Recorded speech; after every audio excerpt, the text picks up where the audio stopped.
In the beginning, we saw a school where everyone presumably uses magic. One of the professors, Negi, appears to be the most popular among the students and even the teachers. He is red-headed and handsome too. The girls, including Asuna, gather around him to have a good look at him and also talk to him. While this is happening, a girl is seen sitting in a classroom all alone. Her name is Evangeline A.K. McDowell. She is a vampire, and she has been alive for over 700 years. She doesn't see immortality as a gift. It is more or less a curse from her own perspective. Fast forward to 80 years later. Evangeline is now known as Yukihime, and she looks older than she was 80 years ago. She's also a college professor in a school. Later on, a group of boys, Tota and his friends, decide to ambush Yuki. They plan to defeat her, but as they jump out from the tree where they are hiding, they try to hit Yuki. However, they are stopped by an invincible wall before they can get to her. She makes fun of them for thinking that they have a chance against her. Then she punches them into the water to defeat them. They get to class, and she punishes them once again. She reminds them that defeating her is the only way that they can get to the capital. Tota decides to ask her what sort of barrier she used to block off their attack, but she doesn't give a reply. They suspect that she used magic, but Yuki is not ready to give an answer. In reality, Yuki is Tota Konoe's foster parent, and this is the reason she is hard on him. After school, Tota and his friends talk about Yuki using magic. Apparently, magic is no longer a thing. However, there is an app that allows someone to use magic, but it is expensive. Tota's dream is to defeat Yukihime and go to the capital. There is a tower called the Orbital Elevator that he wishes to climb. After a brief discussion, Tota goes to his parents' tomb for a visit. His parents died in a car crash 2 years ago, and Yuki has been the one taking care of him. As he turns his back on the tombstone, the camera shows the name written on it, which spells out to be Negi Springfield. He is about to leave when the image of a red-headed guy shows up, telling him that he will be waiting for him at the top of the tower. The guy disappears before he can ask further questions. That night, Tota begs Yuki to teach him magic, but she refuses. She tells him to continue training hard with his martial arts. The following morning, Tota and his friends try to take on Yuki once again, but they fail, as they usually do. Yuki tells them that they have no chance to defeat her. The five are thinking about what to do when one of their professors, Tachibana, shows up to lend a helping hand. He offers to teach them how to use magic. He hands them a magic app and says they can use this to defeat Yuki. The app doesn't work for Tota, and Tachibana tells him that he has no affinity for magic. However, he assures him that there is another way. He gives him a bracelet and tells him to give it to Yuki as a present. Later in the night, Tota is still thinking about how he is going to give Yuki the bracelet when she shows up. He awkwardly tells her that the bracelet is hers. He doesn't know how to explain how he got the bracelet, but he tells her that it is a gift. He runs away after saying this to her. Yuki picks up the bracelet and wears it. Yuki is leaving a mall when Tota's friends appear behind her with the use of teleportation magic. They bind her and are happy that they are about to finally defeat her. She doesn't take everything that they are doing seriously and even laughs at them. Suddenly, Professor Tachibana shows up and reveals his true colors. He knocks the students out and conjures several spears to impale Yukihime. Yuki tries to use her magic, but the bracelet blocks her from doing that. He explains that he is a bounty hunter, and he is there to terminate Yukihime. Yuki finds it hard to move because of the binds holding her down. Tachibana brings out his sword and goes after Yuki, but Tota shows up just in time to block the attack. He is still telling Tachibana to leave his friends alone when Tachibana charges toward him with super speed and cuts off his left arm. Tachibana is about to finish Tota off, but Yuki blocks the attack even though she is bound. It appears that her will to protect Tota is the reason she is able to move, even though she is bound. This doesn't stop Tachibana from cutting her into pieces. Tota screams out in pain, but Tachibana pushes his sword into him to end him. He then makes his way to where the rest of his friends are so he can finish them off. Just then, Yuki's head speaks out to Tota and this surprises him. She lets him know that he is now special, and this is the reason he is not dead yet. She turned him into an immortal monster when she saved him 2 years ago. She tells him that he has a choice, to activate what is already inside of him or not. If he wants to activate the power, he has to drink her body fluid. Tota makes his choice and licks the red liquid on the floor. Tota gets the power to move again, and he tells Tachibana to leave his friends alone. They charge toward each other, but Tachi knocks him down. Tachi gets a scare when Tota's severed hand reattaches to his body. He powers himself up and delivers a fatal blow to Tachi's body to completely knock him out. After he has done this, he falls to the ground. Before passing out, he sees a young girl walk over to him. When he wakes up, he finds out that he is alive, and Yuki Hime is alive as well. Yuki reveals her true identity to him. She explains that his parents didn't die in a car crash, but she fulfilled his parents' dying wish to save him. She selfishly gave Tota the immortality curse. Tota realizes that he can't die anymore, but he doesn't see it as a curse. He is happy that he gets to spend the rest of his eternal days with Yuki. Later on, Yuki and Tota leave the village because it is no longer safe for Yuki. Tota is forced to say goodbye to his friends, and he hopes that they will meet at the tower one day. When Yuki asks him why he is going to the tower, Tota lies and says he just wishes to. As they continue walking, Tota realizes that most of the land is uninhabited. This has been happening all over the world, and the capital is now even known as New Tokyo. Tota asks why they are not using a means of transportation, and Yuki explains that they might come across bounty hunters, which will lead to bloodshed. This is what Yuki is trying to avoid, and the same reason they are trekking. Tota is happy that he is headed to the capital, and this is because he will get the chance to make more friends. They make a pit stop and Tota jumps into the water to have a bath. He allows the current to continue taking him, but he stops when he runs into an obstacle. He looks up to find out that what he ran into is a human. The lady gets angry and kicks Tota out of the water. However, the person claims that she is not a woman. Tota apologizes for assuming that she is a woman. The guy introduces himself as Tokisaka Kuromaru and says he is impressed with Tota, because this is the first time someone of his age has been able to dodge his attack. Kuromaru explains that she came from the tower and headed to the capital. Tota is impressed when he hears this, because he knows that Kuromaru's family is rich enough for them to be living at the top of the tower. Kuromaru then says he has been kicked out of his family. He is forbidden to return until he finds the woman known as Evangeline and defeats her. While he is saying this, Kuromaru realizes that Tota has no reflection in the mirror. Just then, Yukihime shows up, and Kuromaru immediately recognizes her as the woman he is after. He charges toward Yuki with his sword, but she easily blocks the attack. She recognizes Kuromaru as one of her longtime enemies, the Shinmei Ryu. Tota demands to know what is happening, and Kuromaru explains that he is from a clan, the Fushigari, that hunts immortals. He lets Tota know that he is aware that he is a vampire too. Tota is sad when he hears this because he is already hoping that he and Kuromaru will become friends. Kuromaru powers himself up and tries to attack Yuki again, but Yuki simply pushes her hand into his chest to take him out of commission. Tota is shocked to see this and scolds Yuki for terminating Kuromaru. Yuki tells him to calm down and take a closer look. Tota looks down to find out that the hole in Kuromaru's chest is already healing. It turns out that Kuromaru is also an immortal. Kuromaru wakes back up and says he needs to defeat Evangeline before returning home. This is the condition his brother gave him before leaving.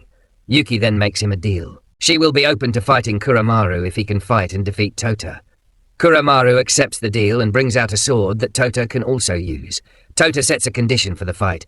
Whoever loses the fight gets to fulfill one wish that the winner wants. Kuromaru accepts the deal and the fight begins. As the fight proceeds, the two can clearly see that they are both strong. Kuromaru cuts off Tota's head, believing that he has ended the fight, only for Tota to grab his head and reattach it to his body. He uses this as a surprise attack and knocks Kuromaru to the floor. He defeats Kuromaru by this, but gets scared that he might not wake up from the attack. Kuromaru gets back on his feet and accepts defeat. Tota then makes his wish. He wants Kuromaru to be his friend. Kuromaru has no choice but to accept the deal. They even signed a contract to seal the deal.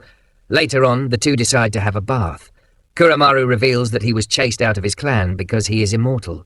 After this, Tota suggests that they climb up the cliff to check out the women's bath. He knows that Yukihime will be there as he speaks. He has seen her body several times, and she has a hot body, he says. Kuromaru doesn't want to do this because Yuki is known as one of the deadliest vampires in history. Tota knows this, and doesn't care. He climbs up the cliff and finds himself in the women's bath, only to see a young girl sitting alone. He wonders who the person is, and she opens her mouth to tell him.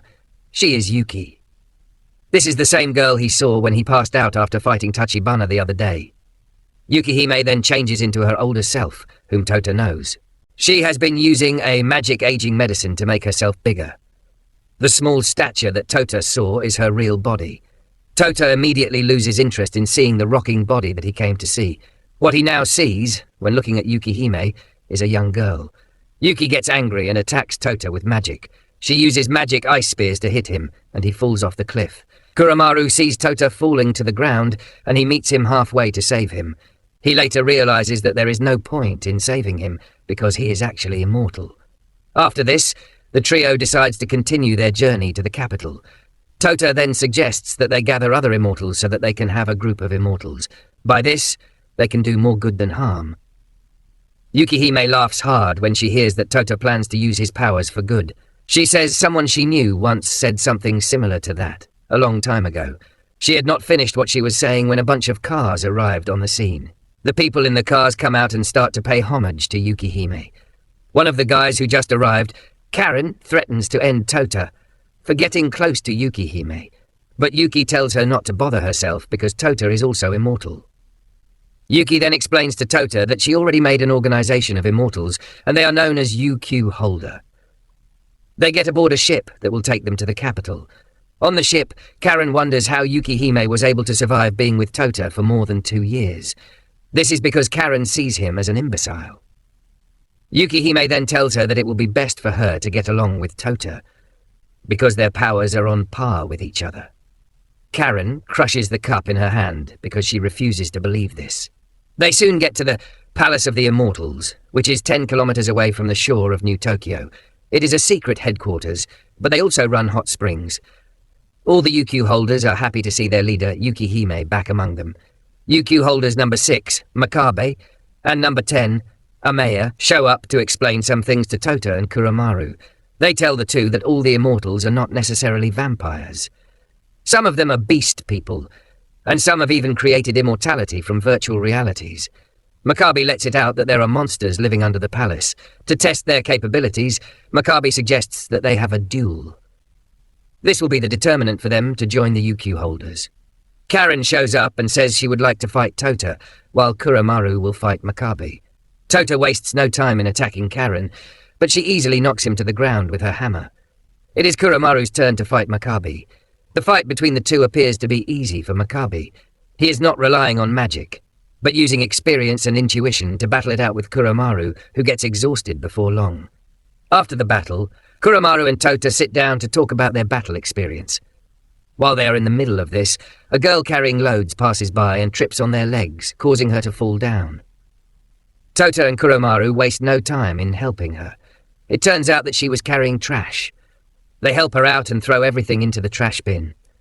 The two tell the girl that they are there to join the UQ holders. The trio introduces themselves to each other, and the girl says her name is Shinobu Yuki. Meanwhile, Yukihime is in her office, thinking of how Tota will pass the hurdle in front of him. Tota is Negi's grandson, and he was once faced with this kind of test. She wonders how Tota will pass the test. Kuromaru and Tota decide to help out Shinobu. They carry some boxes that are meant to be in the storeroom. While they are trying to search for the storeroom, they see a door that leads into a basement. Tota doubts if they are heading to the storeroom. But Kuromaru simply says they will go back to the surface if the basement is not the storeroom. They get to the basement, only to find out that it is not a basement. They are trying to figure out where they are when a guy shows up. He introduces himself as UQ holder number 2, Jinbei Shishido. The two immediately realize that Jinbei must be very powerful for him to be the number 2. Jinbei then shows the boys a sword stuck into a brick. He suggests that Tota try to pull out the sword. He says the sword is Tota's, if he can pull it out. The sword is being held together by magic, forged by the great mage, Alberio Ima. Countless strongmen have tried to pull out the sword, but they have all failed. Tota walks toward the sword and hears a voice. It tells him how to remove the sword. He touches a dial beside the sword, and this disengages the sword from where it is. This shocks the man, and he asks Tota how he did it.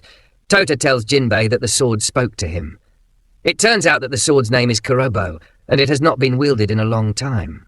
It is said that the sword chooses its own wielder. After pulling it out, Jinbei says there is still a lot for him to learn. The sword has several functions that Tota needs to master. The sword has gravity options that can be changed at will. It can become really heavy, and it can become very light too. Tota will need to learn the functions of the sword very well. He will stay in the basement to train hard because things will fall apart if he tries training outside. As days go by, Tota and Kuromaru continue to train. After some days, Kuromaru and Tota decide to challenge their nemesis. Kuromaru challenges Makabe, while Tota challenges Karin. Makabe admits that Kuromaru's accuracy has increased since the last time they fought each other. However, Makabe doesn't see Kuromaru as someone who actually has a chance against him. As the fight progresses, Kuromaru starts to think about what Tota would do if he was in his position. He gets an idea, and at the same time, Makabe cuts off his hand. Makabe is about to relax, thinking he has won the fight, when he realizes a sword has pierced him from behind. He figures out that Kuromaru can still actually move any part of his body, even if it is severed from the rest. With this simple trick, Kuromaru wins the match. Makabe falls to the ground and a virtual icon displays on the screen to show that he has lost a life. Makabe stands up and says, "It has been a long time since he lost one of his lives. He has over 200 lives to spare." Kuromaru has defeated Makabe and earned the right to join the UQ holder. The fight between Tota and Karin still continues, and it appears to be an intense one. Shinobu stands in the distance, cheering Tota up. Unknown to her, a monster is already approaching her. Tota gives it his all and gets the better of Karin. He is about to land the deciding blow when he hears Shinobu's scream from a distance. He leaves Karin and runs towards Shinobu's location. Tota finds Shinobu surrounded by monsters. He is about to engage them when Karin shows up to help. She offers to lead the monsters away so that Tota will have a better chance at rescuing Shinobu. While leading the monsters away, one of them turns back and Tota jumps into the rescue. He defeats the monster and takes Shinobu to safety. After the monsters are safe, Tota switches the dial on his sword to times 50,000 and jumps on the group of monsters to terminate all of them at once. The effect of the damage leaves a crater in the ground. After everything has settled, Karin tells Yukihime that Tota has defeated her and he can now be added to the family. However, Yukihime still wonders, how did the monsters escape from under the facility? Yukihime then gives Tota and Kuromaru the mission to defeat all of the monsters in the basement. She knows that Jinbei has something to do with everything happening and forces him to join them. Soon afterward, Kuromaru and Tota are called to Yukihime's office to have a talk with her.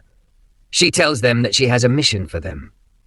The mission is originally for Karin, but the two will be escorting her to complete the mission. This will be their first mission as beginners. Tota is already happy that they will get to the mission site with the help of a vehicle, only to find out that they are trekking and running to the scene. On their way to the scene, Karin reveals the details of the mission. She tells Kuromaru and Tota that there is a group of people who plan to eradicate the poor. The UQ holders are there to stop this. They soon arrive at a church where the invaders are carrying out their next mission. Tota jumps into their midst and knocks all of them out without even realizing it yet. After this, the trio decides to stay with the poor people for some more days. Tota makes food for them and also carries out other tasks. Everyone loves Tota's food. He starts to wonder, is he a savior or a chef? Even the bad guys who are knocked out gather around to have a taste of Tota's food and talk out their differences later. Later on, Karin tells Tota about the flash step training and how it will be useful later. Tota wastes no time in training for the skill so he can be faster than he actually is. While he is practicing his flash step skill, a guy shows up and hits Tota into the trash behind him. He talks about how disappointed he is in the way Tota is going about the flash step training. He says everything Tota is doing is actually wrong. He has only been leaving dust everywhere without getting anything tangible done. The guy gives Tota an example of how he is supposed to move, but it turns out that the guy already has a lot of training when it comes to flash step. When the guy executes the flash step skill, he leaves no dust behind. This is very impressive. He can even use this to draw at super speed. He suggests that Tota use the skill during an arm wrestling match, but Tota sees it as cheating. After several examples of how the skill can be used, the guy finally introduces himself to Tota. The guy's name is Kato, and he is a martial artist. He is ready to teach Tota the two skills he needs to make his flash step ability perfect.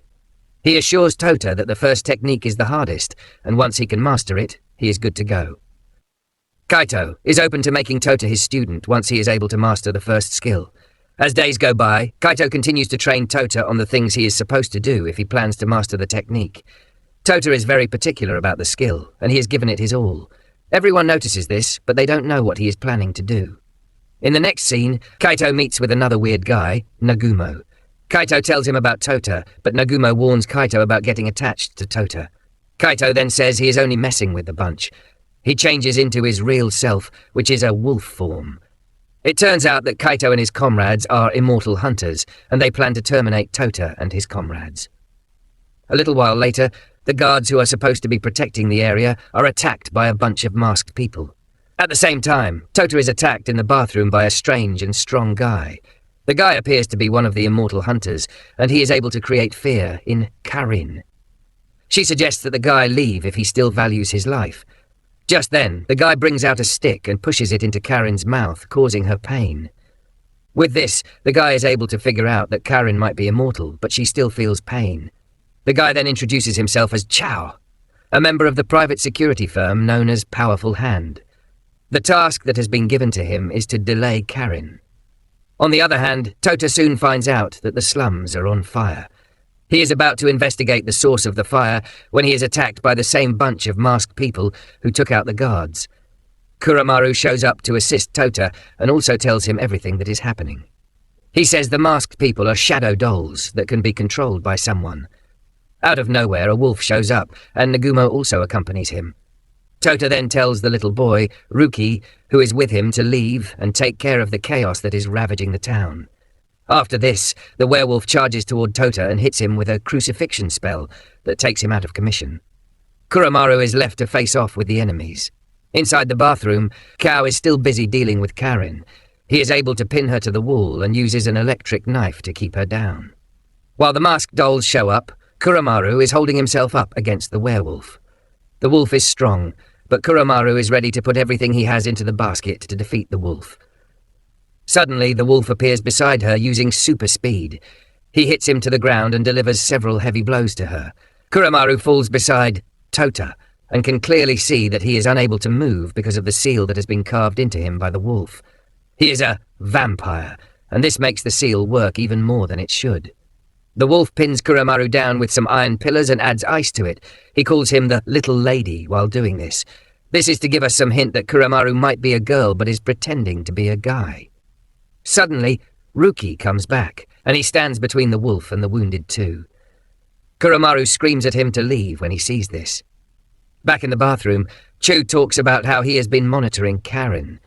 He knows everything about her and her origins. He has grown obsessed with her, and he calls it love. The battle outside the house continues, and the wolf grabs onto Ruki. He doesn't mind terminating Ruki because it is his job.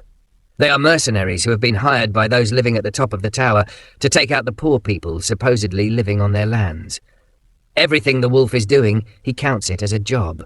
The wolf is about to end Ruki's life when Kuromaru removes the pillars holding her down and flies toward Ruki's direction to save him. However, something interesting happens in the process. He finds out that someone else blocked the wolf's attack as he rescues Ruki. It turns out that the person is Tota. Everyone present in the scene is shocked and wonders how he is able to move even with the seal that was imprinted on him by the wolf. His arms are also emanating some sort of dark aura. Now in the bathroom, Cho continues tormenting Karin until she kicks him in the balls to cause him pain. He falls to the ground and Karin starts to shine bright, indicating that she is powered by the holy power. This surprises because Karin is a vampire and shouldn't be able to use the power. But Karin lets him know that she is blessed by the divine being himself. She is not cursed, but blessed, contrary to popular belief. She knocks Chow to the wall and beats him up until he can no longer move. Nagumo asks Tota if he has any idea what the power on his hands is, but he says no. The wolf charges toward Tota, but Tota easily delivers a punch before he can even react to it. The wolf is happy to be going against someone as strong as Tota.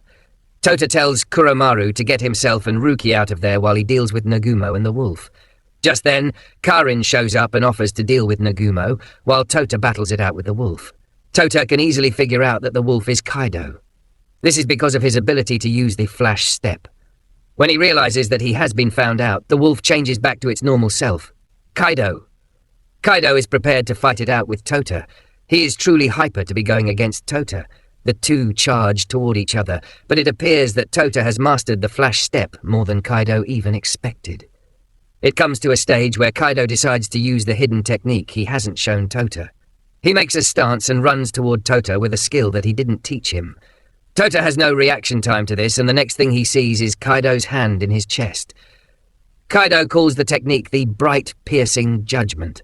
This is Kaido's trump card, which has the capacity to get hold of an immortal's heart and shatter it into pieces. This is enough to kill any immortal and stop their heart from regenerating. Suddenly, some sort of dark aura emerges from Tota's body, and this is enough to get his heart started again. He pushes Kaido off, and Kaido loses one hand in the process. Nagumo recognizes the power, and he calls it the Magia Erebia. The Magia Erebia is a dark magic that holds the ultimate secret of immortality. The wielder will be bestowed with extraordinary power, but there is the risk that their soul will be consumed. Only 2 people have been on record to use this power, and one of them is Evangeline. The second is a man considered the greatest mage in the world. Nagumo once met them in the year 2065, and this was when he knew the true extent of this power. Tota grabs Kaido and throws him into the distance.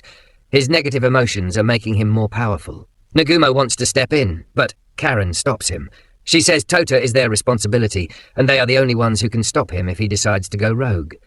Tota is about to terminate Kaido, but he manages to control himself and get rid of the Magia Erebia before it completely takes over him.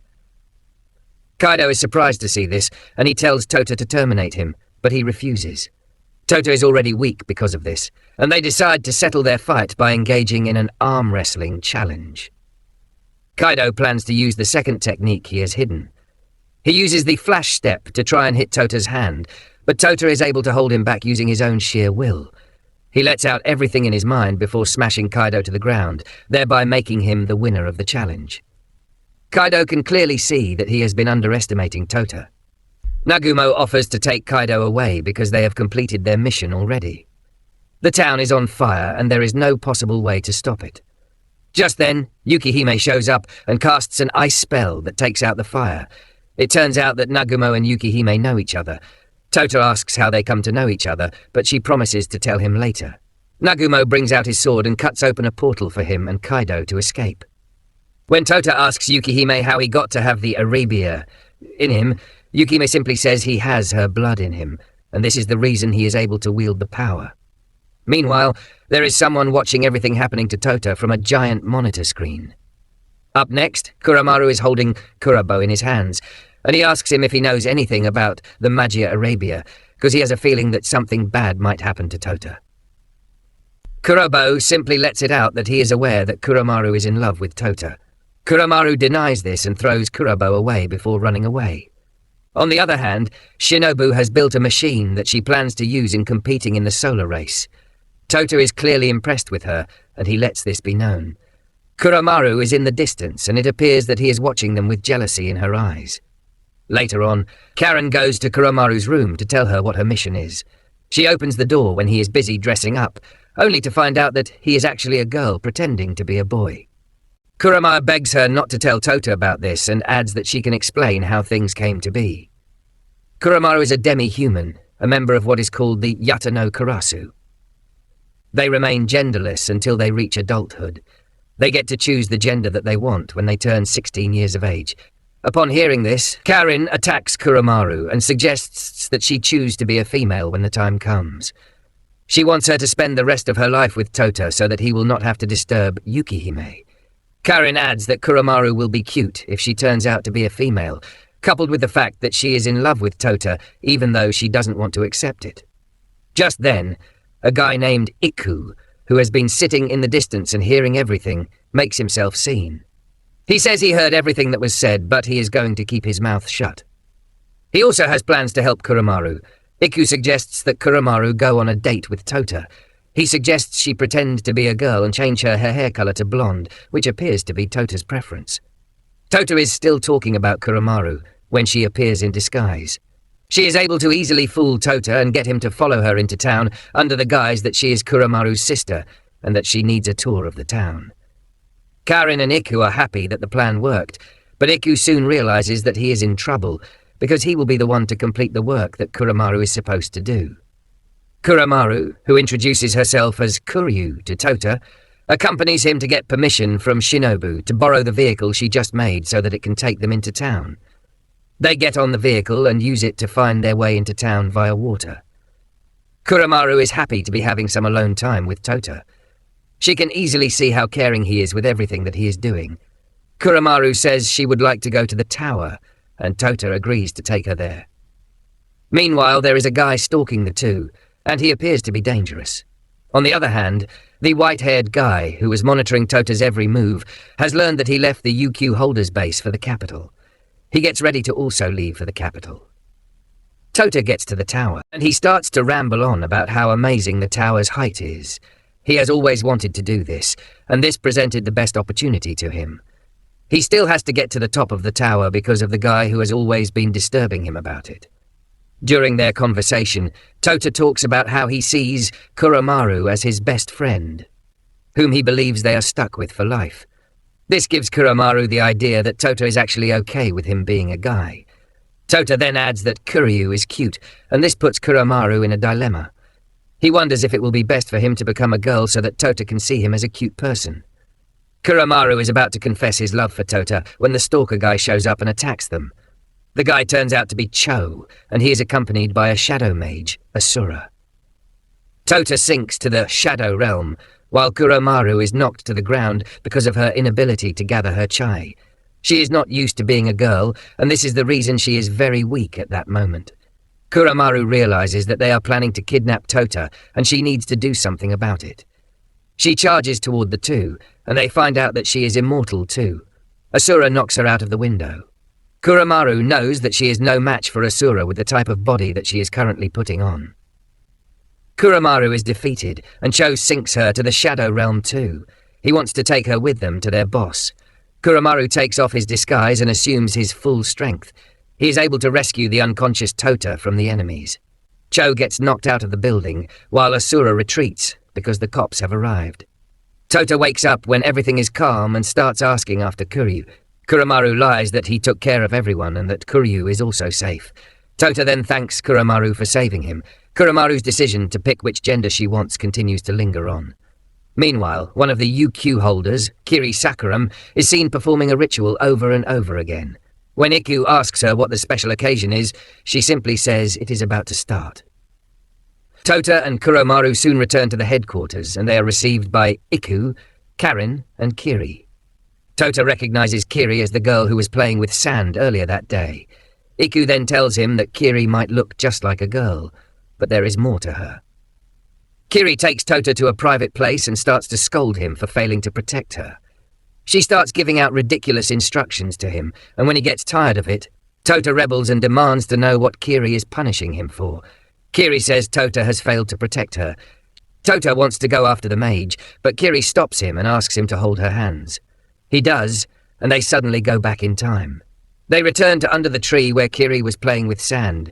Kiri explains to him that she just turned back time. Iku and Karin show up, asking for Kuryu. Tota is about to tell them that Kiri turned back time when she hits him in the leg to keep him shut. She then demands that Iku and Karin take them back to the capital because Kuryu will be there. On the boat, Kiri explains to Tota that her power is not magic. It is a special power that only she can use. The sands are some special sand from the mountains which allow her to go back to her last save. If she is holding someone's hand when she dies, it allows her to take the person's soul with her. She is the UQ holder number 9. Kiri Sakurami. Even Karin doesn't know the true nature of her powers. Kiri then explains that they have been through several playthroughs and Tota has failed to protect her in each one. She starts to narrate how the first playthrough happened. She tells Tota everything that he said during that span of time. Tota was able to protect her in the timeline and get rid of Chao. She then explains that there is someone called Fate Avarunkis, who is considered the greatest mage of all time, and he plans to kidnap Tota. Kiri explains that she and Kuromaru were separated from Tota and Iku for just a little while when an explosion happened. Kuromaru ran toward the explosion without settling down to hear what Kiri had to say. They get to the site to find out that Fate Avarunkis is taking out Tota and the entire squad. He tells Kiri that he is the legal owner of Tota and he has come for him. Fate is the guy with the white hair. He is about to petrify Kiri, but she quickly terminates herself so she can reset everything again. Tota is shocked when he hears all of this. He asks Kiri who Fate is, and she explains that Fate is an earth magic user who was once considered a hero, but he has turned against humanity for unknown reasons. Kiri doesn't know why Fate said he is Tota's legal owner, but she is sure that everything is over once Fate is able to lay his hands on Tota. They are in the middle of this conversation when Iku and Karen show up. Karen has heard everything, and she now knows what Kiri's true powers are. Kiri has been hiding her powers because it might lead to people knowing what her weaknesses are.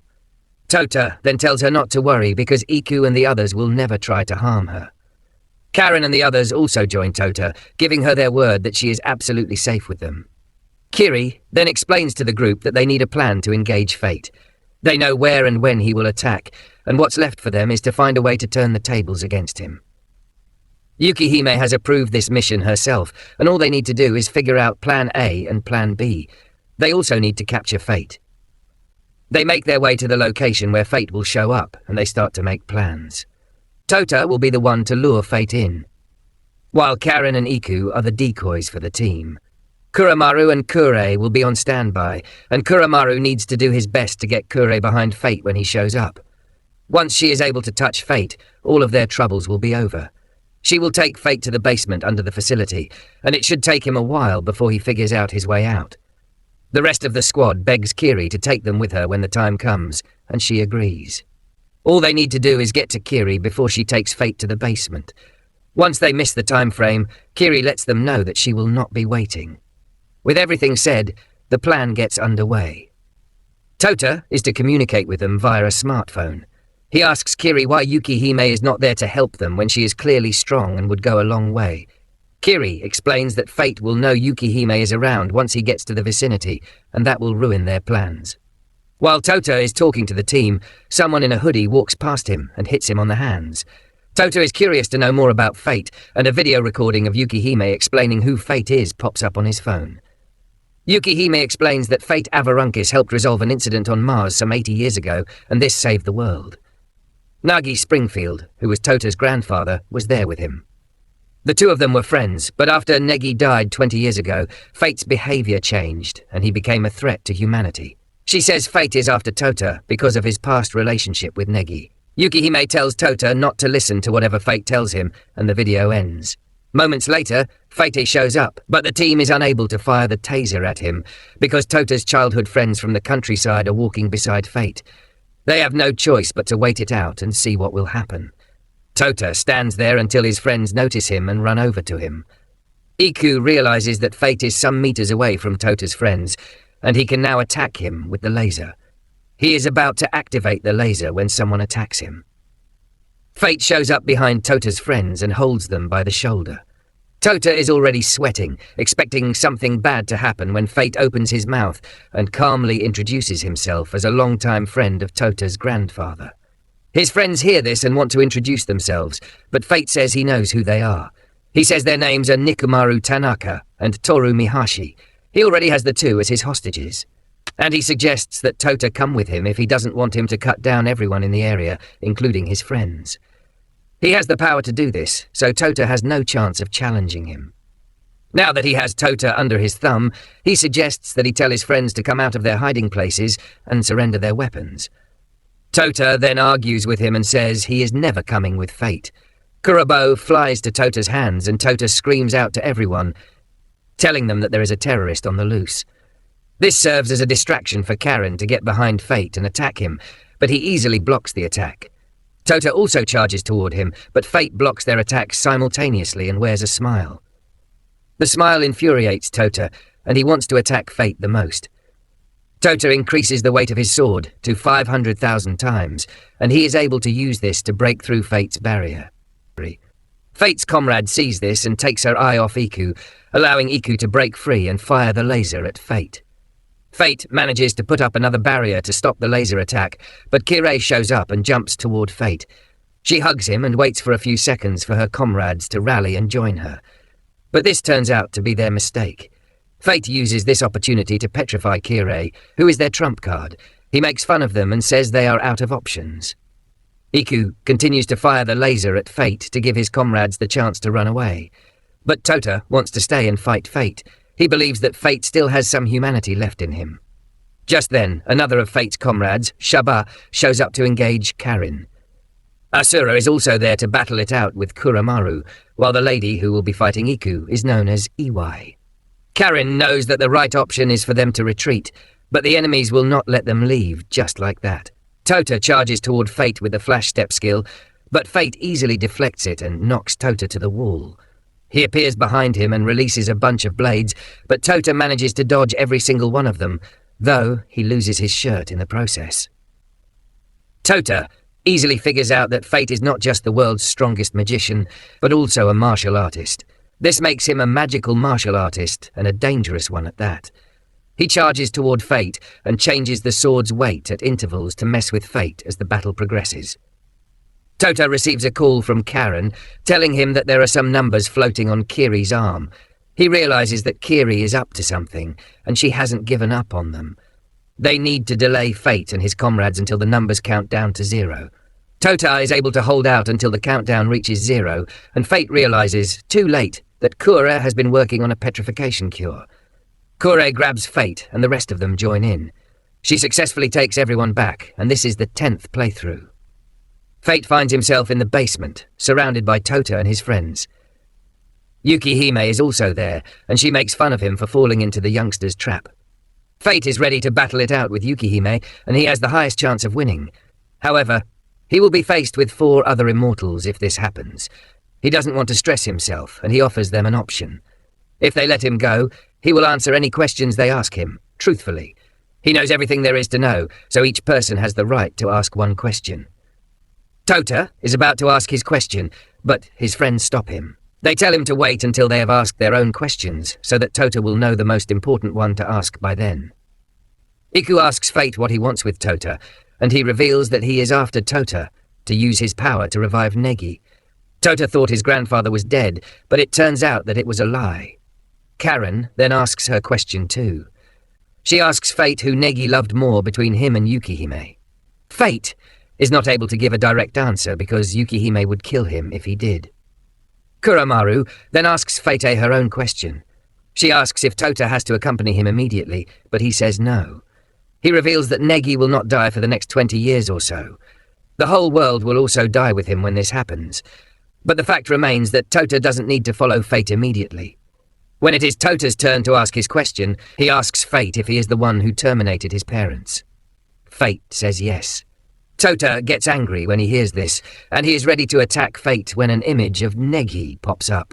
It appears to be a live image, communicating from somewhere. Yukihime communicates with Kuromaru via telepathy and tells him to look at Tota. There is a device on his body that allows him to communicate with Negi. She orders Kuromaru to get rid of the device. She walks toward the device and destroys it, before Negi can tell Tota the truth behind everything that is happening. Fate and Yukihime decide that it will be best if they hide the truth from Tota. After the whole thing has died down and Fate has been allowed to go, Kiri is angry that she was not involved in the whole saga.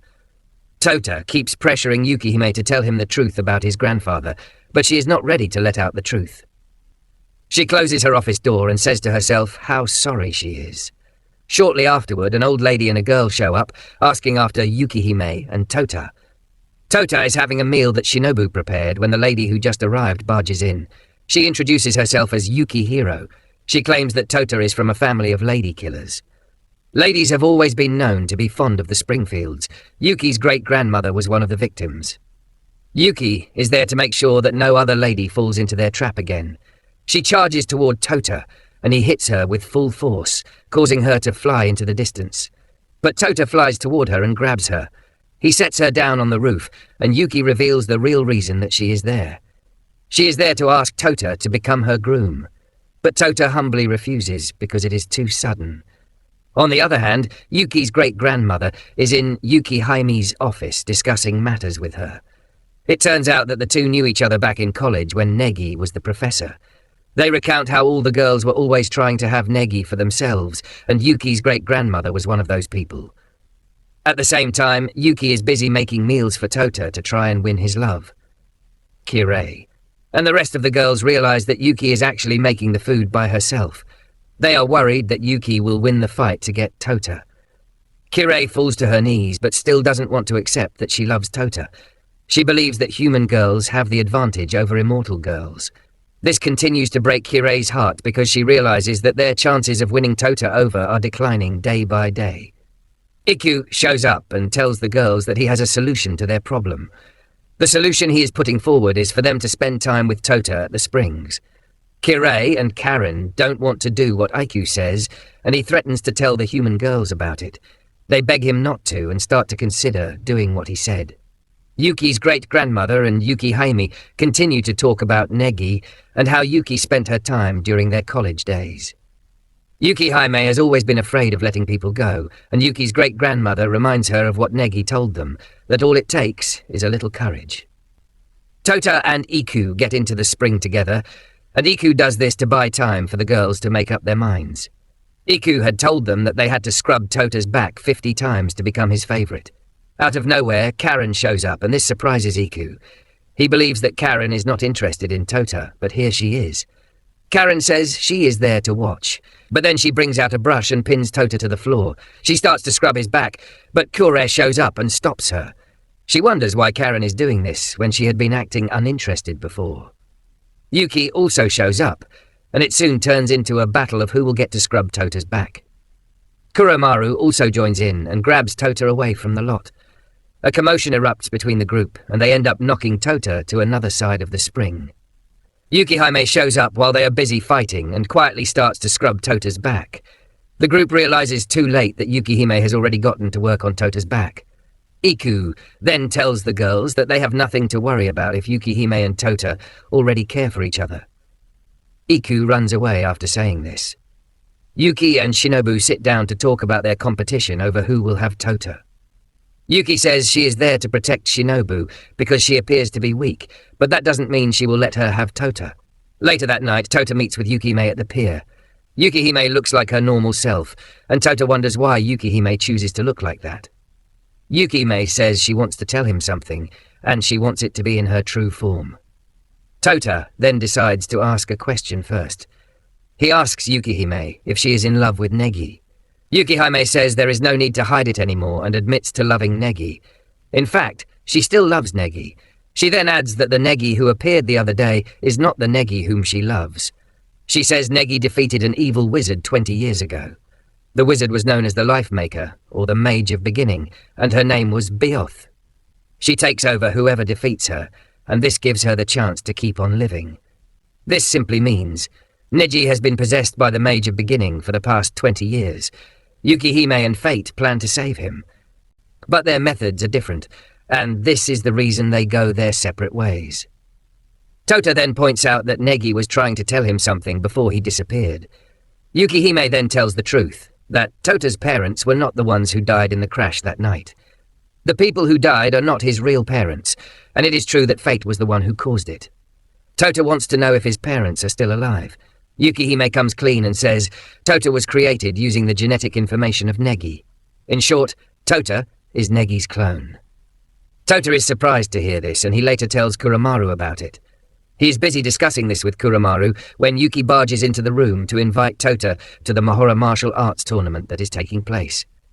They arrive at the location where the tournament is happening, and Tota is hyped to be there. Yuki tells him how the tournament works and how the immortals participate. Tota wants to participate, and he starts looking for one of the staff. He finds one, who then informs him that the participants of the tournament are chosen beforehand. The only reason a new member can be added is if one of the participants is no longer able to contest. Tota is sad to hear this, but decides that he will enter the tournament the following year. This would have given him the chance to become even stronger. Tota and Yuki are still busy discussing when her great-grandma Ayaka shows up. She is accompanied by Chachimaru and the director of the tournament, Mana. Mana is also the headmistress of the school, and Tota is surprised to learn that the place he is standing in is a school. Mana then lets him know that Negi was a teacher in the school 80 years ago. Ayaka and the other two are his students. Back at the headquarters, Shinobu has found out that everyone is going to the capital, and she decides to do the same. Ayaka and the other two ladies take Tota to the classroom where his grandfather taught. There, Tota meets another student of her grandfather, Sayo. Kiri and Kuromaru soon show up, and are surprised to find Yuki all alone. She tells them that her great-grandmother was the one who took Tota away. She suspects that her great-grandmother is doing some naughty things with Tota. Back in the classroom, Ayaka gets up from her wheelchair to examine Tota's face very well. She is happy to have been alive to meet Negi's grandson. Tota tries to tell her that he is not Negi's real grandson, but Ayaka says she sees him exactly like Negi's grandson and nothing else. The ladies take turns hugging him just so that they can get a feel of Negi from Tota. Just then, Mana receives a call that tells her that 2 of the contestants are injured, but they have been able to get 1 replacement. They only need 1 more person. Mana looks at Tota and says she has gotten the right person to replace the injured contestant. It is time for the battle, and Tota is the first contestant after being picked to replace the unavailable participant. Kiri and Kuromaru ask Yuki if she did something to get Tota into the tournament, but she says no. Tota gets into the ring, and his opponent is introduced. His opponent's name is Cutlass, and he is wearing a hoodie. Tota looks at him and believes that Cutlass looks familiar. The battle begins, and Tota is the first to charge toward Cutlass, but he easily dodges the attack. Tota is shocked to see this and talks about how lucky he is to have come across a strong opponent from the start. Cutlass smirks and calls Tota his brother. The battle resumes between the two, and Kuromaru starts to get scared about this. He gets the feeling that Cutlass is stronger than he looks. At the same time, Mana learns from the participant who was injured that the person who took him out of commission is Cutlass. The battle between the two is so intense, but it appears that Tota is losing the battle. Cutlass charges toward Tota, and Tota finds it hard to dodge the attack. Cutlass cuts him in half before he even knows what is happening to him. Tota's friends start to motivate him, trying to get him to stand back up and fight. With their motivation, Tota is able to free his left arm and deliver a blow to Cutlass's face, knocking off his hoodie. He is shocked to find out that Cutlass is a girl. Just then, Cutlass says, "I'm just the opening act." Out of nowhere, someone starts to appear behind Cutlass. The person is none other than Negi, Tota's grandfather.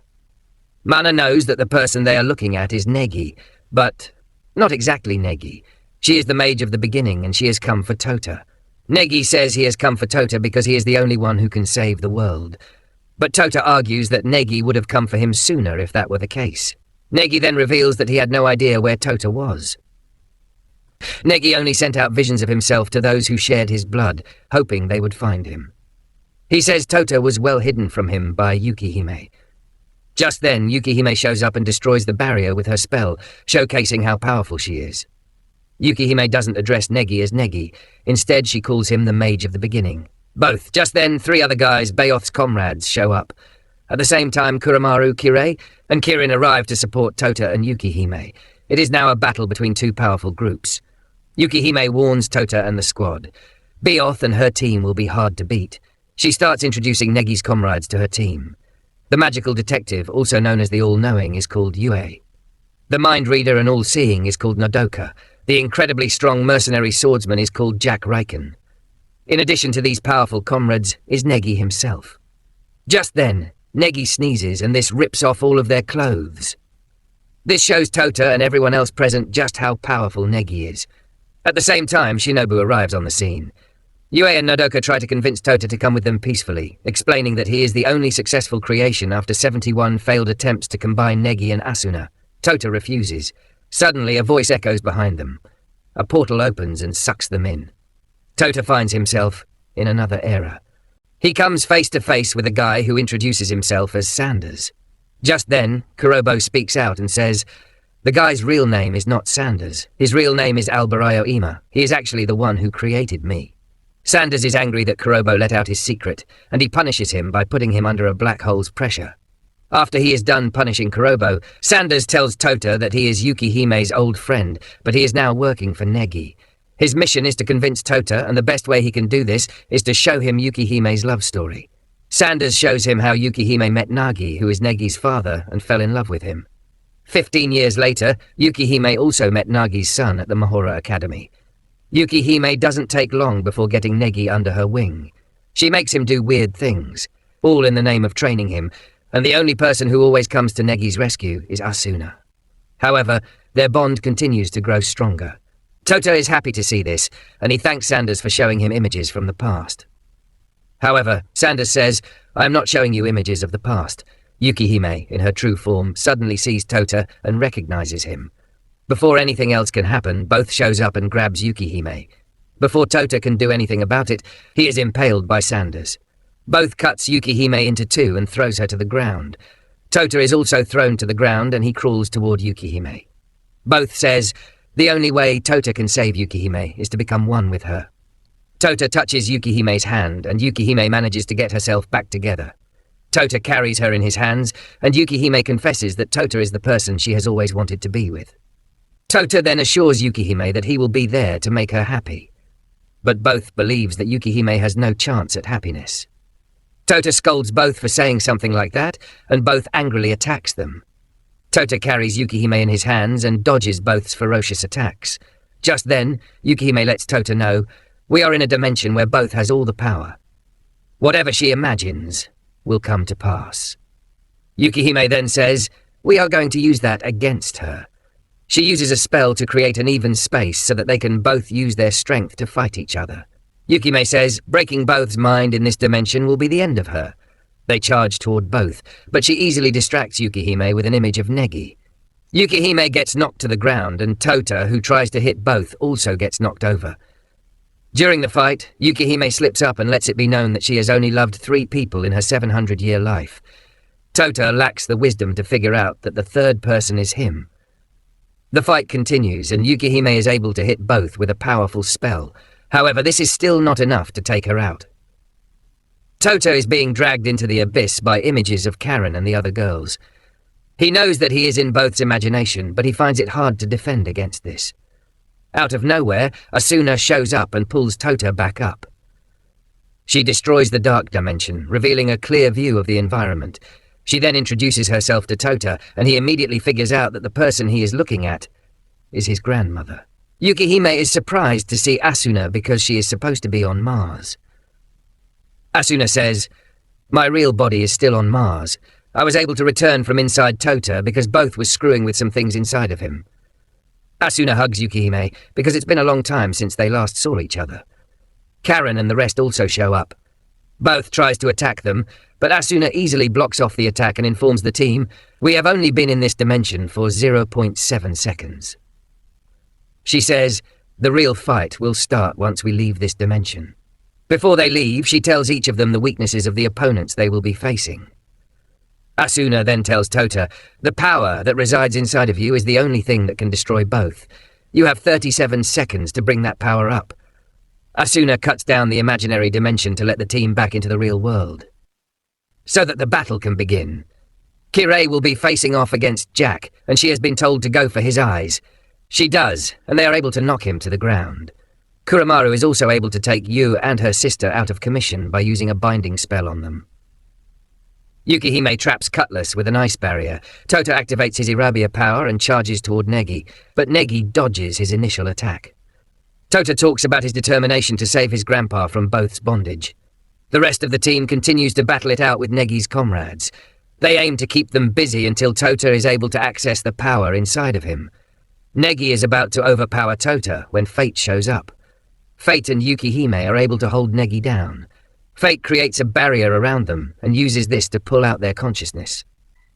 Negi's real self emerges and begins to speak with Yukihime, Fate, and Tota.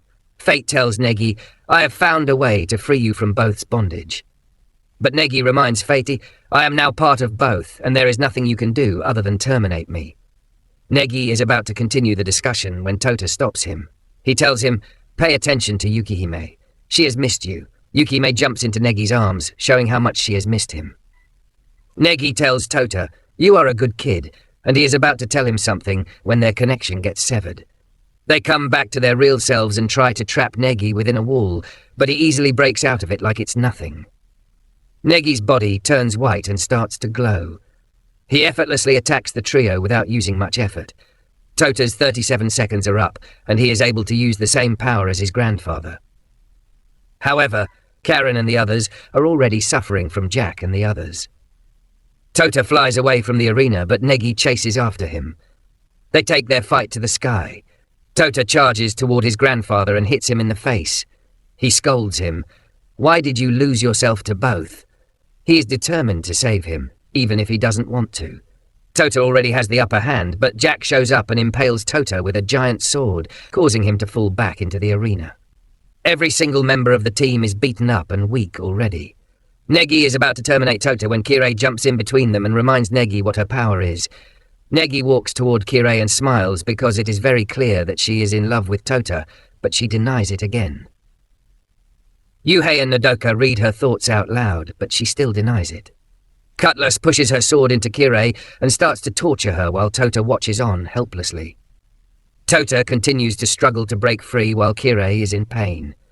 Moments later, Kiri reminds him that they have stalled long enough and it is now time to reveal their true intentions.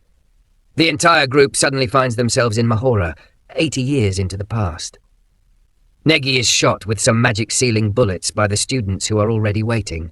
He is still able to break free from this, but the students try to show him how much he means to them, while also attacking him at the same time. They manage to pull off a big distraction, giving them the chance to inject Negi with a substance that makes him weak. Negi doesn't understand how all the people from his past are standing in front of him. They reveal that they have been inside of Tota all this while, but they have just taken form now. It turns out that Tota is not made up of Negi and Asuna's genes alone. All the girls in Class 3A have their genes in Tota's formation. He is basically their child as much as he is Negi's. Asuna also shows up, and she hugs Negi. They are transferred to another location, and Negi realizes that things are no longer going his way. He tells Asuna that they will be willing to withdraw for now. He tells Tota, "I will still be waiting for you," at the top of the tower. After saying this, a bright light appears, taking Negi and his team back to the tower top. After his departure, Tota and the team find themselves back in the arena. The majority of the area is destroyed, but it appears that there is no single life lost. Jinbei was able to get everyone out of harm's way, but he is not ready to reveal the technique that he used. Fate also returns to where he was, but he tells Yukihime, "Don't get in my way next time."